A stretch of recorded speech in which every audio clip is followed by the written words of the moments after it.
Bab 531. Belum beberapa hari berlalu sejak kejadian serupa terakhir terjadi, dan sekarang Corin harus mengalaminya lagi. Ia menatap Anya dengan penuh kebencian, membencinya sepenuh jiwa. Tidak ada batas betapa tidak tahu malunya wanita ini. Bagaimana dia masih bisa memikirkan dirinya sendiri ketika anaknya terluka. Meskipun dia tidak menyukai Anya, bukan berarti dia akan mewariskan kebencian itu kepada anaknya yang tidak bersalah. Anak malang itu pasti sangat kesakitan, dia mungkin tidak mengerti mengapa itu menyakitkan. Sebanyak itu juga, alih-alih membantah kebohongan Anya, Corin segera memanggil ambulans. Setelah memberikan alamat kepada operator, ia menutup telepon, lalu berkata, pelayannya yang tersandung, menyebabkan sup terciprat ke anak Anda. Saya mencoba menangkap mangkuknya, tetapi terlambat. Setelah itu, pelayan itu langsung lari terbirit-birit keluar ruangan karena takut terjadi apa-apa padanya. Novel drama. Itu, Anya menatapnya tak percaya. Corin, kok bisa bohong gitu? Aku lihat sendiri kamu merebut mangkuk dari tangan pelayan dan melemparkannya ke seberang ruangan ke arah Joey. Pelayan itu yang kamu tuduh. Kamu sudah kelewat batas kali ini. Miskin. Corin semakin kesal dengan kemunafikan Anya, jadi dia berkata dengan dingin, Nona Anya, kenapa Anda tidak merawat Joey dulu? Dia sedang merintih kesakitan, demi Tuhan.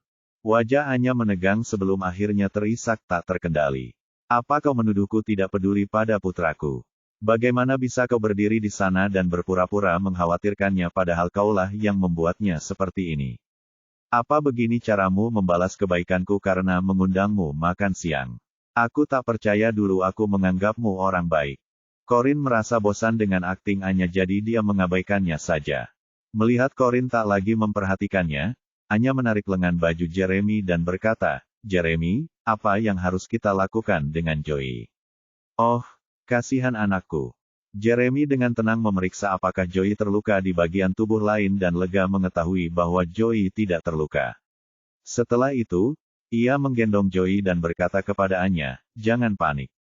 Kita bawa dia ke rumah sakit dulu. Anya mengangguk sambil menangis dan berkata di sela-sela cegukannya, oke. Ayo kita ke rumah sakit. Corin menghalangi Jeremy untuk pergi dan berkata, aku sudah memanggil ambulans dan mereka akan segera datang. Akan lebih cepat bagimu menunggu di sini daripada menyetir sendiri ke rumah sakit. Jeremy hanya mengabaikannya dan berjalan cepat melewatinya sambil menggendong Joey.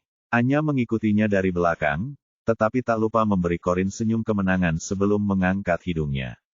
Di udara, rasa dingin menjalar di tulang punggung Corin. Bagaimana dia bisa tetap tersenyum seperti itu saat anaknya terluka, yang sedang menerima panggilan telepon di luar. Pada saat itu, Jason sedang dalam perjalanan kembali ke kamar dan dia melihat Jeremy dan Joey yang menangis dalam pelukannya pergi terburu-buru dengan Anya di belakang mereka. Bingung, dia langsung bertanya kepada Corin apa yang terjadi ketika dia kembali ke kamar. Anak mereka terbakar parah karena sup panas. Jason terkejut. Bagaimana itu bisa terjadi? Sudut bibir Corin terangkat. Percaya nggak kalau aku bilang aku pelakunya? Tentu saja tidak, jawab Jason tanpa ragu. Lalu ia menatapnya dari atas ke bawah dengan cemas. Bagaimana denganmu? Apa kau terbakar di suatu tempat? Sebagian sup memang terciprat ke tangannya ketika ia mengulurkan tangan untuk menangkap mangkuk. Ia masih merasakan rasa sakit yang membakar menjalar di telapak tangannya.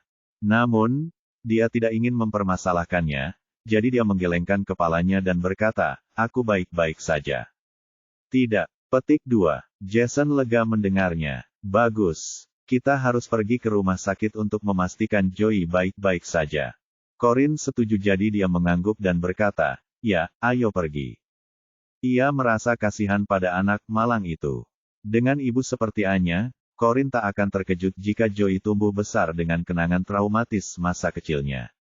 Bab 532.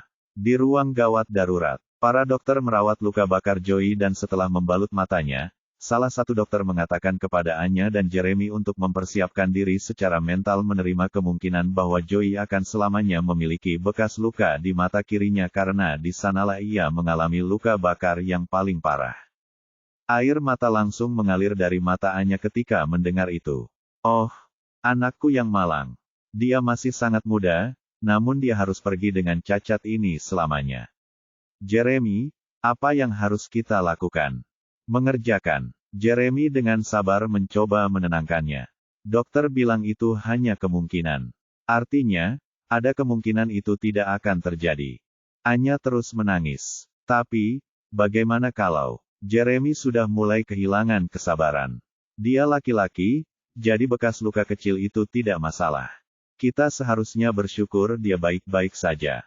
Anya tahu Jeremy sedang tidak ingin bersandiwara, jadi dia langsung menghentikan air matanya dan berkata dengan nada memelas, "Kau benar. Joey kan laki-laki, jadi bekas luka kecil tidak akan berpengaruh apa-apa padanya. Hanya saja, aku jadi merasa dia tidak pantas mengalami hal seperti ini." Padanya, Jeremy mengabaikannya dan malah pergi ke ruang gawat darurat untuk memeriksa Joey. Lagi pula, lebih penting menghibur Joey, yang tidak tahu apa yang sedang terjadi, daripada menghibur Anya yang sudah dewasa. Anya mengikuti Jeremy ke unit gawat darurat dan melihat mata kiri Joey yang diperban. Joey sudah tidak menangis lagi, meskipun ia tampak sedikit linglung seolah-olah sedang syok. Melihatnya seperti itu membangkitkan kembali semua kebencian Anya terhadap Corin. Ia langsung berbalik dan memelototi Corin, yang berdiri di pintu bersama Jason, sebelum bergegas menghampirinya seperti banteng yang melihat warna merah. "Corin, kenapa? Kenapa kau menyakiti anakku? Aku bisa menerima apapun yang kau lakukan, tapi bagaimana kau bisa melakukan hal seperti ini pada anak sekecil itu? Apa kau tidak punya hati?" Anya terus gemetar dan menarik-narik pakaian Corin, tidak melepaskannya sedetik pun, sambil mengulang pertanyaan itu berkali-kali. Melihat ini, Jason langsung datang menyelamatkan Corin. "Anya, hentikan. Aku mengerti perasaanmu, tapi kau harus tenang. Lagi pula, aku yakin Corin tidak ada hubungannya denganku." Ini, namun, kata-katanya tidak memengaruhi Anya. Masih mencengkeram bajunya, ia berkata sambil menangis kepada Jason, "Bagaimana kau bisa berkata begitu, Jason? Aku melihatnya dengan mata kepalaku sendiri. Dialah yang merebut mangkuk dari pelayan dan menyiramkan sup ke seluruh wajah Joey. Aku bukan tipe orang yang menuduh orang lain tanpa alasan yang jelas." Meskipun Jason ingin melindungi Corin, dia tidak dapat berbuat apa-apa terhadap Anya sehingga dia terjebak antara batu dan tempat yang keras. Namun, Corin menepisnya. Ia akan menghadapi tuduhan Anya secara langsung. Ia menatapnya dengan nada mengejek dan bertanya, "Nona Anya, apa Anda peduli dengan putra Anda?" Anya semakin marah mendengar pertanyaannya. "Apa yang ingin kau katakan, Corin? Aku ibunya, jadi tentu saja aku peduli padanya." Novel drama. Oh, ya, lalu kenapa rasanya menghukumku lebih penting daripada memastikan putramu baik-baik saja? Kenapa kau terus mengguncangku seperti ini, bukannya menghibur putramu? Yah, soalnya Jeremy yang jagain dia, jadi aku nggak khawatir. Lagi pula, ibu yang baik pasti akan memastikan pelaku yang ngelakuin ini ke anaknya dapat hukuman yang setimpal. Corin menatapnya dengan jijik. "Nona Anya, Anda bertingkah seperti orang gila sekarang. Apa Anda tidak takut merusak citra Anda yang sopan?" Anya tiba-tiba merasa seperti baru saja ditampar. Ia begitu terburu-buru menyingkirkan Corin sampai lupa mempertahankan topengnya yang biasa. Wajar saja seorang ibu bersikap seperti ini saat melindungi anaknya. Aku jamin, tidak ada ibu yang akan tetap tenang dan lembut di saat seperti ini. Aku akan melawan siapapun yang berani menyakiti putraku. Corin terkekeh dingin. "Kalau begitu, kau harus melawan dirimu sendiri karena kaulah yang paling menyakitinya." Hal ini membuat Anya histeris. Ia melotot ke arah Corin dan berkata, "Bagaimana kau bisa menunjukkan penyesalan? Kau wanita yang sangat jahat. Kenapa kau menyakiti anakku?" Dia terus mengguncang Corin tanpa henti seakan-akan dia menjadi gila. Kesal, Corin mendorongnya seolah-olah ia sampah yang menjijikkan. Ia bisa mengerti mengapa Anya terus-menerus melampiaskan amarahnya yang tak beralasan itu. Bab 533. Meskipun Corin hanya mendorong Anya pelan, Anya bersikap seolah-olah Corin mendorongnya sangat keras. Anya terhuyung mundur secara berlebihan dan pura-pura jatuh. Rencananya berhasil. Ia ingin Corin mengangkat tangannya ke arahnya agar lebih meyakinkan bahwa Corin akan melakukan sesuatu yang berbahaya seperti mencelakai Joey. Sebuah tangan terulur untuk meraihnya tepat ketika ia hampir jatuh ke tanah. Anya mengira Jeremy lah yang menyelamatkannya, yang diam-diam membuatnya senang. Namun, ketika ia mendongak, ia mendapati Lukas lah yang menyelamatkannya. Lukas merangkul Anya dengan protektif setelah ia menegakkannya. Lalu ia menatap Corin dengan dingin dan berkata, "Tantang kau untuk mendorongnya lagi." "Aku tidak mendorongnya. Aku hanya menyingkirkan tangannya dari tubuhku," kata Corin. Lukas mengerutkan kening. "Aku melihat semuanya, jadi tak ada gunanya kau menyangkalnya." Corin terdiam. Bagaimana dia bisa tahu apa yang terjadi padahal dia bahkan tidak ada di sini sejak awal? Dia pasti mengarang cerita, novel drama. Anya sedikit kecewa karena bukan Jeremy yang menyelamatkannya, melainkan Lukas. Namun, ia tak lupa melanjutkan aksi menyedihkannya. Tanpa ragu, ia membenamkan kepalanya di dada Lukas dan berkata sambil menangis, "Syukurlah akhirnya kau di sini, Lukas." Joey, wajahnya akan selamanya rusak.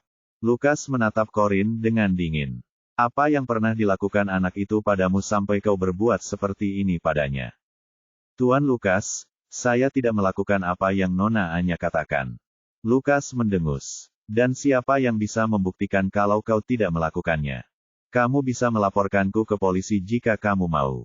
Corin memikirkannya matang-matang. Saat itu hanya ada dirinya, Anya, dan Joey di ruangan itu. Soal pelayan itu, yah, Corin yakin dia tidak akan pernah mengaku karena itu berarti dia harus menanggung akibatnya. Lukas benci bagaimana Corin bisa bersikap acuh tak acuh terhadap semua ini. Ia menepuk punggung Anya pelan untuk menenangkannya, dan di saat yang sama, ia menatap Corin dengan dingin, memikirkan cara menghukumnya nanti. Saat itu, Jason memutuskan untuk keluar dan berkata, "Lukas, pasti ada kesalahpahaman. Corin tidak punya alasan untuk menyakiti Joey. Maksudku, apa untungnya baginya? Aku yakin restoran ini punya kamera di mana-mana, jadi kau hanya perlu meminta anak buahmu untuk memeriksa rekamannya dan mencari tahu apa yang terjadi." "Saya sudah meminta anak buah saya untuk memeriksa. Pihak restoran mengatakan kamera mereka rusak. Sejak bulan lalu jadi tidak ada rekaman yang bisa dibicarakan." Mendengar ini, Anya menangis semakin keras. Corin pasti tahu kameranya rusak. Makanya dia berani melakukan hal keji seperti ini pada Joey. "Oh, kasihan anakku." Lukas mengerutkan kening. Hatinya sakit melihat Anya begitu sedih. "Jangan khawatir, Anya. Aku akan membuat Corin membayar karena telah menyakiti Joey." Corin hanya berdiri di sana, tampak tak terpengaruh oleh tatapan maut Lukas. Ia merasa semua ini ironis. Setelah menghabiskan begitu banyak waktu dengan Lukas di tempat kerja, ia tahu betul bahwa Lukas hanya rasional dan licik dalam hal pekerjaan dan sosialisasi, tetapi juga dalam hal adik perempuannya yang berharga, Anya. Yah, tidaklah berlebihan jika dikatakan tingkat kecerdasannya akan turun hingga setara orang desa bodoh. Corin terkagum-kagum dengan betapa kompleksnya hubungan antara saudara perempuannya. Lukas sudah memilikinya. Lukas mengurungkan niatnya untuk bertanya apapun kepada Corin karena dia paham betul bahwa Corin tidak akan mengakui apapun. Jadi, dia berbalik menatap pria yang baru saja keluar dari unit gawat darurat. "Jeremy, tidakkah kamu akan datang ke sini dan mengatakan sesuatu?" Jeremy baru saja menyelesaikan prosedur rawat inap Joey. Ia menghampiri mereka, melirik Lukas, lalu berkata tanpa ekspresi, "Corin, bolehkah aku meminta waktumu sebentar?" Bab 534. Anya langsung panik ketika mendengar Jeremy meminta Corin untuk bicara empat mata.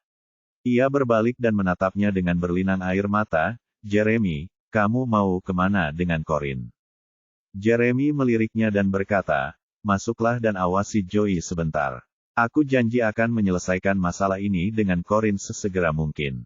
Apa maksudnya dia akan membuat Corin membayar atas perbuatannya? Tentu saja, aku berpura-pura tidak tahu apa-apa. Dia pasti lebih percaya ceritaku daripada cerita Corin dan sekarang ingin sekali menghukumnya. Pikir Anya.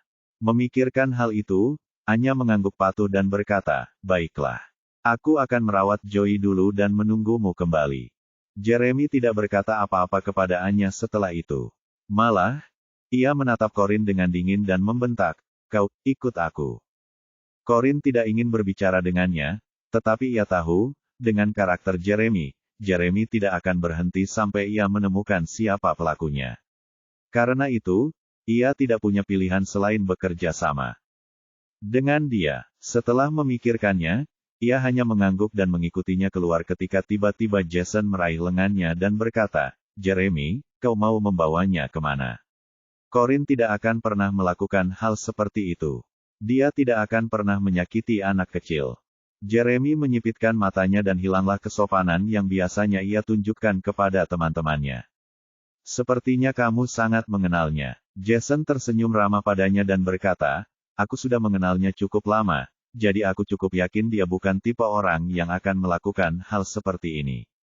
Meskipun aku heran kenapa kau sepertinya tidak mengenalnya sebaik aku, padahal kau mengenalnya lebih lama dariku." Jeremy mendengus. "Kau yakin? Berdasarkan apa? Firasatmu? Atau karena cinta telah membutakanmu terhadap tipe orang seperti apa dia?" Mata Jason. Suasana menjadi gelap, tetapi ia masih mempertahankan senyum ramah di bibirnya. "Jeremy, bisakah kita setidaknya membicarakan ini dengan baik?" "Lupakan saja, Tuan Jason, tidak apa-apa. Aku bisa menyelesaikannya sendiri," sela Corin. Ia tak ingin melihat mereka berdua bertengkar hanya karena ia bukan tipe orang yang akan menyakiti anak kecil. Mereka yang tidak tahu mungkin akan mengira ia semacam Helen dari Troy, yang menyebabkan dua sahabat yang sudah saling kenal selama bertahun-tahun berubah menjadi musuh karenanya.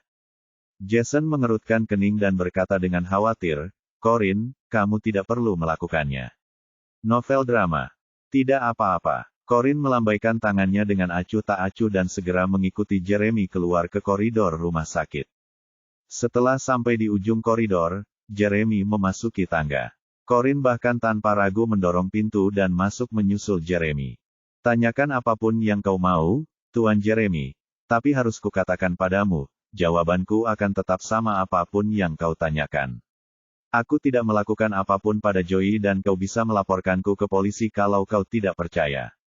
Lagi pula, aku juga pernah melihat bagian dalam kantor polisi setelah seseorang salah menuduhku melakukan sesuatu yang tidak kulakukan." Kata Corin segera setelah dia memasuki tangga. Jeremy tidak berkata apa-apa. Sebaliknya, ia bersandar santai ke dinding dan perlahan menyalakan sebatang rokok. Setelah mengisapnya, ia mengeluarkan sebuah kotak persegi panjang dan melemparkannya ke arahnya. "Pasang ini di tanganmu dulu." "Apa?" Corin secara naluriah mengulurkan tangannya untuk menangkap benda yang melayang ke arahnya. Ia kemudian membuka tangannya dan melihat benda itu adalah salep untuk menyembuhkan luka bakar. Terkejut, pupil matanya langsung mengecil hingga seukuran jarum. "Bagaimana dia tahu tanganku terbakar padahal aku bahkan tidak memberi tahu siapapun?" Bab 535. Bagaimanapun, Corin sebaiknya mengoleskan salep itu pada luka bakarnya karena Jeremy dengan baik hati memberikannya padanya. "Terima kasih," kata Corin dengan tenang. Ia memutuskan untuk tidak lagi membahas bagaimana Jeremy mengenal kartunya. Dibakar, sambil membuka, mengemas, dan mengoleskan salep ke tangannya yang berdenyut, ia berkata, "Intinya, bukan saya yang melukai anak itu. Pelayanlah yang secara tidak sengaja menyiramkan sup panas ke arahnya." Saat itu, mata Jeremy seakan kehilangan fokus. Ia menatapnya di balik kabut asap rokok dan bertanya tanpa emosi, "Apa aku menanyakan itu padamu?" Corin mengerutkan kening. "Lalu kenapa kau memintaku mengikutimu ke sini? Jangan bilang kau melakukan itu hanya untuk memberiku salep ini." Jeremy tidak menjawabnya. Ia menyipitkan mata dan menatap cincin berlian berkilauan di jari manisnya. "Nona Keru, kenapa Anda masih memakai cincin kawin pemberian keluarga saya saat Anda menikah lagi dengan pria lain?" Corin terdiam. Ia merasa kurang tepat jika pria itu menggunakan kata, "menikah lagi," karena mereka berdua memang tidak pernah benar-benar menikah. Apa dia lupa kalau pernikahan kami hanya pernikahan yang dibuat-buat? Lagi pula aku juga tidak suka cincin ini. Novel drama. Yah, aku pasti sudah melepasnya kalau bisa. Tapi sepertinya ada semacam alat yang membuat cincin ini tetap menempel di jariku. Bagaimana kalau kau berikan aku salah satu cairan spesial buatan keluargamu, dan aku akan mengambil cincin ini sekarang juga agar kau bisa memberikannya kepada calon istrimu. Jeremy menatapnya dingin dengan mata tajam. Tidak perlu begitu karena calon istriku pantas mendapatkan sesuatu yang baru. Corin tertegun, lalu cepat-cepat mengerutkan kening. Apa dia mencoba menyiratkan sesuatu dengan mengatakan itu? Apa maksudnya dia tidak akan pernah membiarkan calon istrinya memakai sesuatu yang sudah pernah dipakai sebelumnya atau dia tidak akan pernah menerima wanita yang sudah bercerai sebagai istrinya? Tunggu dulu. Dia mengolok-olok fakta bahwa dia sudah pernah mempermainkanku dan sekarang aku hanya barang bekas bagi suamiku. Pikiran itu membuat Corin sangat kesal. Namun, ia tak mau membiarkan pria itu lolos begitu saja setelah berkomentar, jadi ia terkekeh dingin dan berkata, maafkan aku karena terus terang, tapi sayangnya, calon istrimu tak akan bisa lepas dari nasibnya menggunakan barang bekas karena kau sendiri juga barang bekas. Wajah Jeremy sedikit menegang sebelum amarah meluap-luap di wajahnya. Komentarnya hanya ditujukan untuk cincin itu dan tidak sesuai dengan dugaan Corin. Hah, dialah yang salah paham, tapi itu tidak menghentikannya untuk membalas secepat itu. Dia melotot padanya cukup lama, tetapi kemudian berpikir tidak ada hal baik yang akan terjadi jika dia berdebat dengannya. Akhirnya, dia berkata dengan kasar, kamu boleh pergi setelah selesai mengoleskan salep ini. Hah, Corin kembali tertegun. Merasa salah dengar, ia menatapnya dengan bingung dan bertanya, maksudmu aku boleh pergi, Tuan Jeremy? Jeremy mengepulkan asap rokok. Baik, aku akan urus sisanya, jadi kau boleh pergi sekarang. Dia lalu membuang rokoknya ke lantai dan menginjaknya sebelum berbalik dan keluar dari tangga. Corin tetap terpaku di tempatnya. Ia menatap tabung salep di tangannya dan memikirkan kembali perkataan Jeremy dan sikapnya terhadapnya.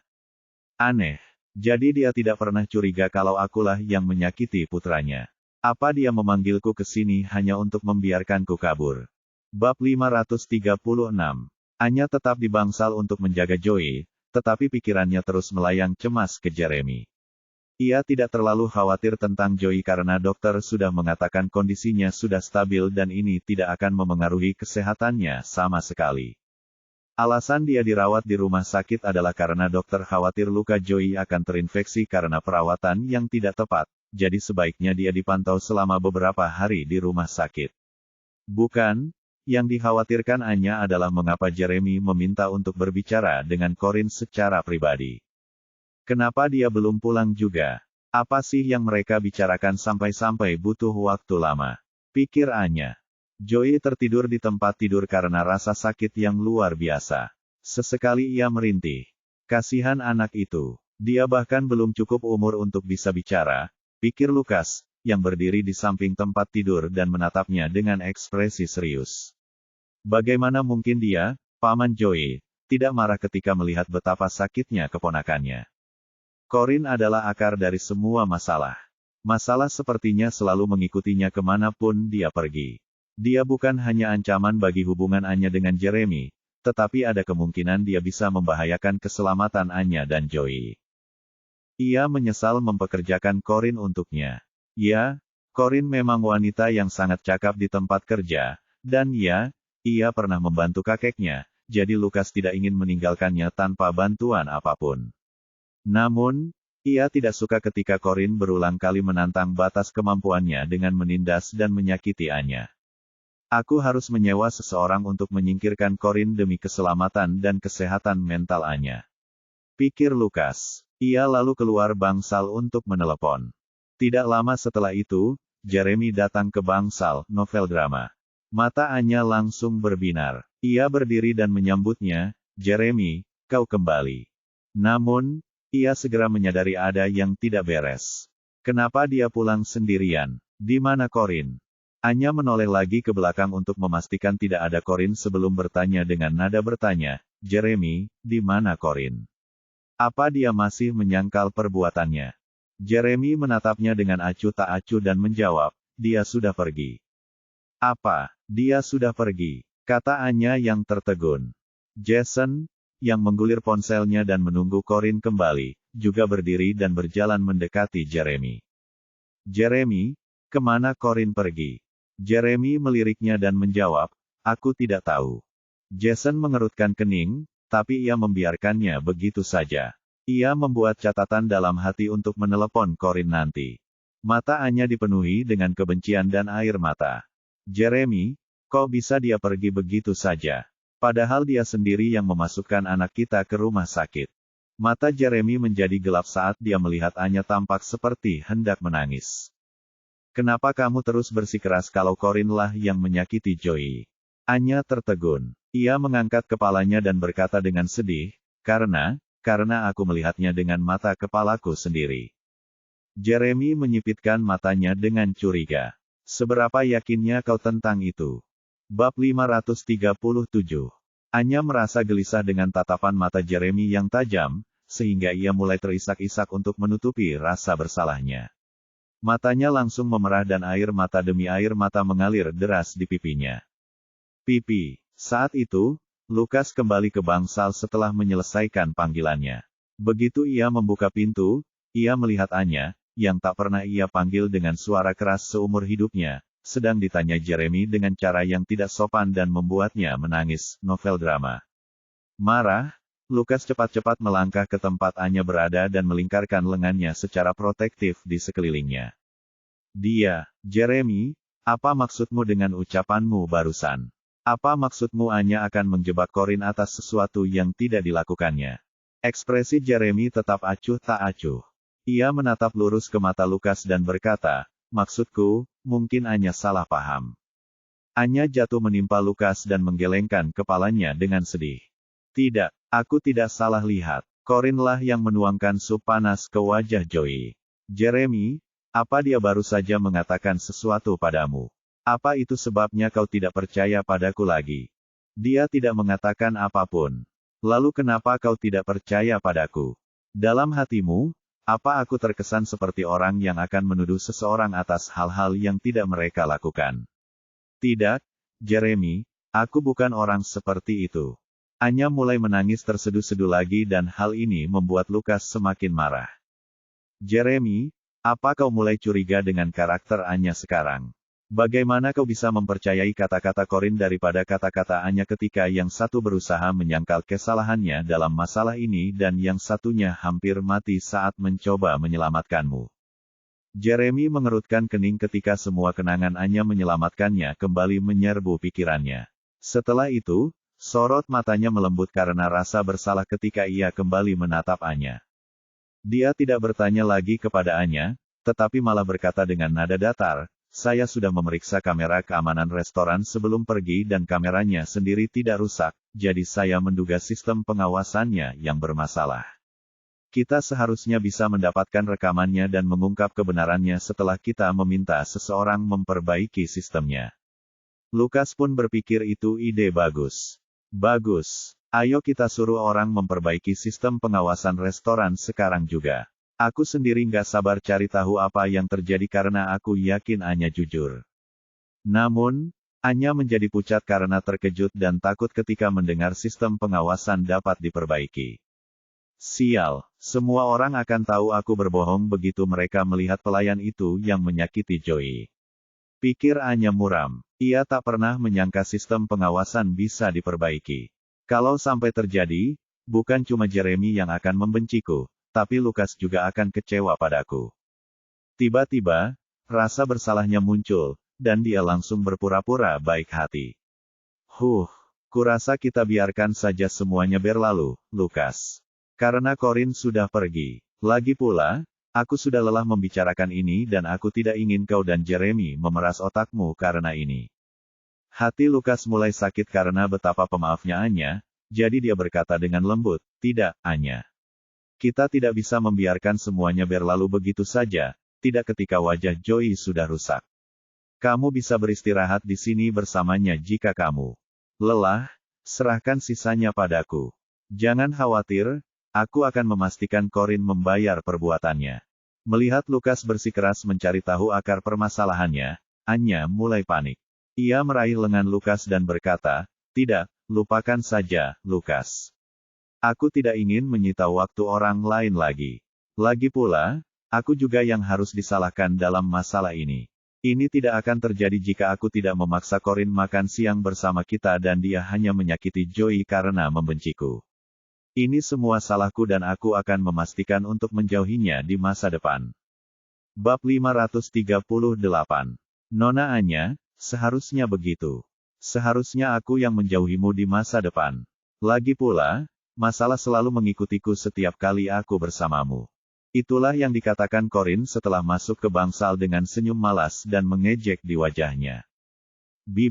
Wajah Jeremy langsung muram melihat kemunculannya kembali. Ia menatapnya dengan tatapan bertanya, apa yang kau lakukan di sini? Corin hanya perlu menatap wajahnya untuk tahu apa yang dipikirkannya. Ia hanya mengangkat bahu dan menatap matanya dengan tatapan yang seolah berkata, aku tidak melakukan kesalahan apapun, jadi kenapa aku harus lari? Jeremy melemparkan pandangan dingin terakhir padanya sebelum mengalihkan pandangannya. Melihat Corin kembali, Anya langsung menyusun rencana baru.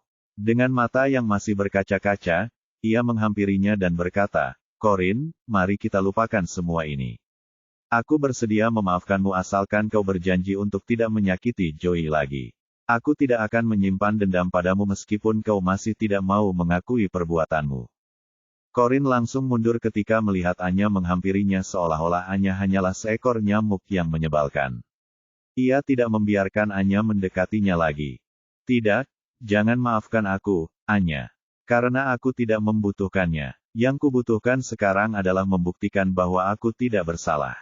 Corin, Anya berpura-pura terluka oleh penolakan Corin untuk memaafkannya. Kumohon jangan seperti ini. Aku ingin berbaikan denganmu. Corin sudah muak dengan sandiwaranya, jadi dia mengabaikannya sepenuhnya. Sebaliknya, dia menatap Lukas dan berkata, Tuan Lukas, saya dengar Tuan Jeremy bilang sistem pengawasan restoran bisa diperbaiki sekarang. Bisakah kita semua pergi sekarang untuk mendapatkan rekaman pengawasannya agar saya bisa membuktikan ketidakbersalahan saya? Novel drama. Sebelum Lukas sempat berkata apa-apa, Anya menimpali lagi, lupakan saja, Lukas. Jangan dengarkan apa yang dia katakan. Kita harus biarkan dia pergi saja.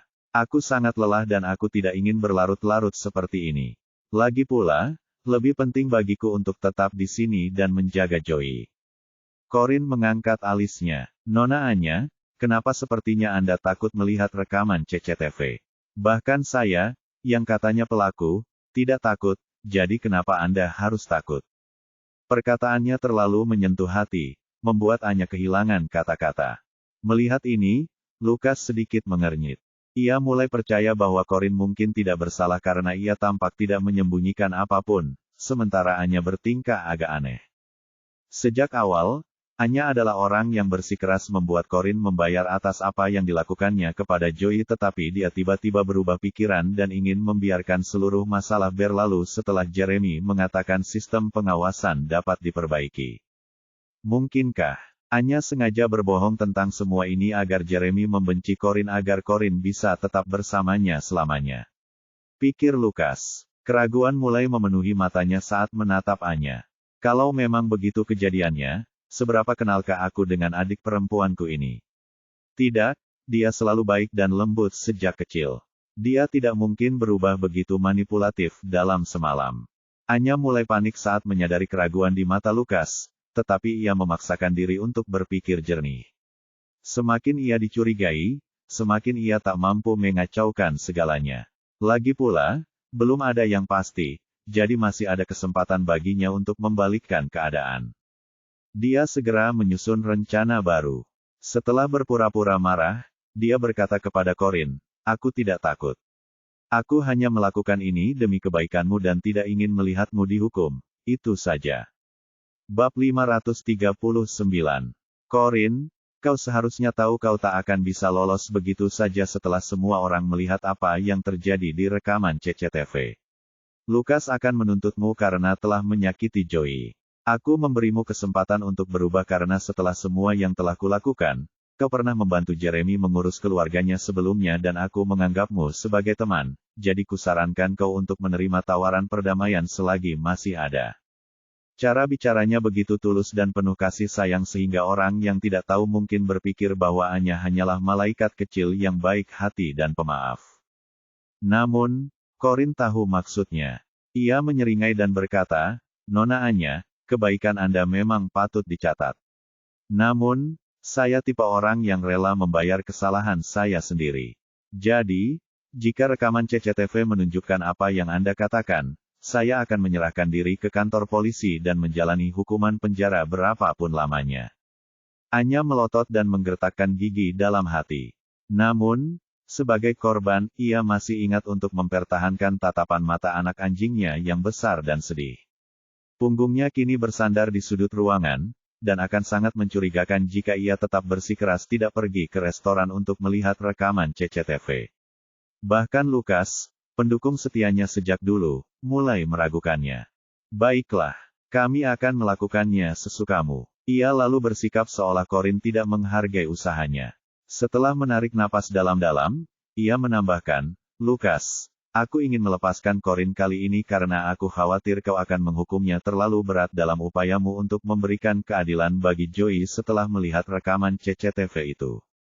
Tapi karena Corin sepertinya tidak menghargai kebaikanku, dan bahkan menyiratkan bahwa aku berbohong, bodoh sekali kalau aku terus mengkhawatirkannya. Lagi pula, kurasa aku tidak perlu berbelas kasih lagi, jadi ayo kita pergi ke restoran sekarang." Keraguan di mata Lukas akhirnya sirna setelah mendengarnya berkata begitu. "Baiklah, ayo pergi." Saat itu, pengasuh Joey sudah tiba di rumah sakit sehingga setelah memberinya beberapa instruksi, Anya akhirnya bisa pergi tanpa khawatir. Namun, Corin waspada terhadap perubahan mendadak dalam sikap Anya. Dia pasti punya rencana tersembunyi. Kalau tidak, kenapa tiba-tiba dia tidak takut kebohongannya ketahuan? Dia tahu rekaman CCTV akan menunjukkan semua orang apa yang terjadi. Sambil merangkul Anya, Lukas lalu menuntunnya keluar dari bangsal. Namun, sebelum mereka pergi, ia melirik Corin yang sedang berpikir keras dan bertanya dengan nada mengejek, "Kenapa kau masih berdiri di sana? Apa kau tidak ingin membuktikan bahwa kau tidak bersalah? Ayo, kita pergi." Corin tersadar dari lamunannya, mengangguk, lalu mengikuti mereka keluar dari rumah sakit. Jason segera berjalan di sampingnya dan bertanya dengan pelan, "Corin, kemana kamu pergi tadi?" Petik 2. "Tidak kemana-mana, aku cuma jalan-jalan di rumah sakit buat menjernihkan pikiran." "Oh, sesaat, kupikir kau meninggalkanku." Corin meliriknya sinis. "Tuan Jason, kau bukan anak kecil lagi, jadi meskipun aku meninggalkanmu, kau masih bisa pulang sendiri. Lagi pula, semua ini sama sekali bukan urusanmu." Jason tersenyum genit padanya. "Tidak, kita datang ke sini bersama, jadi kita harus pergi dari sini bersama." Begitulah yang dilakukan pasangan. Corin terdiam. Jeremy menyipitkan mata ketika melihat Corin dan Jeremy berjalan berdampingan. Tiba-tiba, ia menerima telepon dari Tommy. "Tuan Jeremy, saya sudah memeriksa semua catatan dokter kandungan dan ginekologi di kota ini dan Nona Keru sudah pasti." Bab 540. Di restoran sushi, Cherry Blossom. "Maaf, bukannya aku tidak mau memberikan rekaman CCTV-nya, tapi kamera CCTV kami sudah mati beberapa waktu lalu, jadi tidak ada rekamannya," jelas pemilik restoran wanita itu dengan takut ketika Lukas dan yang lainnya menceritakan alasan mereka kembali ke restoran. Lukas dengan tenang mengamati kamera keamanan yang terletak di konter pembayaran dan ruang makan utama. Persis seperti yang dikatakan Jeremy, kamera keamanan berfungsi dengan baik karena tombol on-nya semuanya berkedip hijau. "Kami tahu sistem pengawasan Anda tidak berfungsi, jadi kami telah mendatangkan seorang profesional untuk memperbaikinya. Tentu saja, kami membutuhkan kerjasama Anda dalam masalah ini," kata Lukas. Pemilik restoran wanita itu tidak tahu siapa mereka, tetapi dari pakaian dan perilaku mereka, ia tahu mereka adalah orang-orang yang tak mampu ia lawan. Lalu, tentu saja, ada insiden di restoran itu, jadi ia tak berani menolak. "Ya, tentu saja, restoran akan bekerja sama dalam penyelidikan ini." Lukas memanggil insinyur perangkat lunak terbaik di perusahaannya dan memberi isyarat dengan dagunya agar ia memperbaiki sistem pengawasan. Insinyur perangkat lunak itu segera mulai bekerja. Ia meminta izin kepada pemilik wanita untuk pergi ke belakang meja pembayaran, lalu menggunakan komputer di sana untuk memeriksa mengapa sistem pengawasan tidak berfungsi. Pemilik wanita berdiri menonton dari samping sementara dia terus mengoceh tentang saat dia menemukan sistem pengawasan rusak, bagaimana dia meminta seseorang untuk memperbaikinya, tetapi kemudian rusak lagi. Novel drama. Insinyur perangkat lunak itu sangat ahli dalam pekerjaannya. Ia segera menemukan masalahnya. Ada bug dalam kode yang menyebabkan sistem mati sendiri begitu dinyalakan. Dalam 10 menit, ia berhasil menyelesaikan masalah tersebut. Sudah selesai, Tuan Lukas, katanya setelah menyelesaikan tugasnya. Pemiliknya terkejut. Wow, kamu memperbaikinya dan sangat cepat. Kamu hebat. Sekarang cari rekaman yang menunjukkan mereka berempat sedang makan di ruang pribadi, perintah Lukas. Ya, Tuan Lukas, jawab insinyur perangkat lunak itu. Ia lalu berbalik dan bertanya kepada pemilik wanita itu, apa nama ruang pribadi itu dan jam berapa mereka makan di dalamnya. Hutan bambu. Mereka berempat sedang makan malam di hutan bambu sekitar pukul 11:30 siang, jawab pemilik restoran dengan jujur. Insinyur perangkat lunak itu mengangguk dan mulai mengubah waktu rekaman pengawasan. Namun, ia segera menemui masalah lain. Sambil mengerutkan kening, ia berkata, Pak Lukas, saya tidak dapat menemukan rekaman pengawasannya. Semua kamera keamanan kecuali yang di hutan bambu berfungsi dengan baik. Di sini tertulis bahwa kamera keamanan di ruangan itu tidak memiliki kartu memori. Wajah Lukas menggelap. Ia menatap curiga ke arah pemilik wanita itu. Bagaimana kau menjelaskan ini? Pemiliknya sama bingungnya dengan pria itu. Ia segera menggelengkan kepala dan berkata, saya juga tidak tahu. Kartu memorinya seharusnya ada di sana. Tidak ada yang menyentuh kamera-kamera itu sejak sistem pengawasannya rusak. Kamera-kamera itu terlalu tinggi untuk dijangkau karyawan, jadi bahkan petugas kebersihan pun tidak membersihkannya di sana. Lukas menatap pemilik wanita itu untuk melihat apakah dia berbohong dan setelah memastikan dia tidak berbohong, lalu memerintahkan teknisi perangkat lunak untuk memeriksa kamera di Bambu Forest. Tak sampai semenit, mesin perangkat lunak itu kembali dan berkata dengan nada menyesal, Tuan Lukas, tidak ada kartu memori di kamera di hutan bambu. Pasti ada yang mengambilnya.